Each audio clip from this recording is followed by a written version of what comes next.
Okay, part two, I was just talking about how to wash your dreadlocks and daily hair care for it. But on your wash days, wash your hair, get out of the shower, use a fresh towel that isn't damp at all. You know, do the whole tie it up on top of your head thing. It's gonna be hella heavy, I'll tell you that.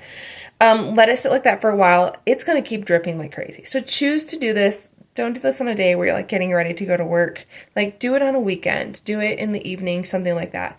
And then you can blow dry it. Again, if you're doing the curly dreadlocks, when they come, they're gonna be more like hair. And if you want them to not dread as fast, if you want to enjoy like the hair for a while, like before it dreads, like you're gonna want to be a little bit more careful with blow drying it so they don't frizz out and dread up as much, right?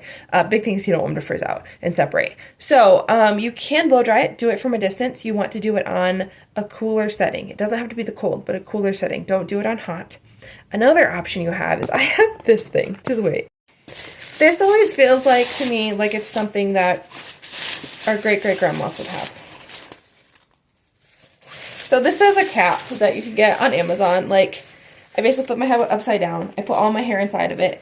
It goes on your head, right? Pretend all my hair's in here, tightens down, and then you're gonna put the end of your hair dryer in here, and it basically, it's like the dryers that you sit under at the hairdresser. I have used this. Again, I do it on like a cooler setting, and I'll sit down and I'm like filling out my planner or like, you know, just scrolling my phone, whatever it is. Something where you're going to be sitting still for a while, because I've sat under it 20, 30 minutes and they're still not completely dry at all. But this does help to speed up the process. I don't like going to bed with wet hair.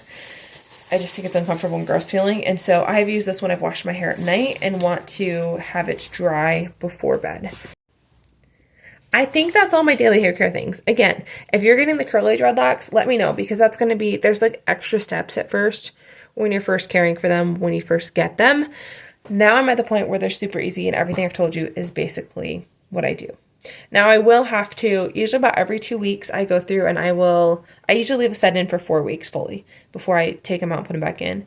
But after 2 weeks, I usually go through in this front row and the very back row I redo. The back row, because those get loose because they get pulled on a lot going up and down and moving. The front row, it starts to get a little bit frizzy and just like not as clean cut looking. Some people are okay with that. I don't love it.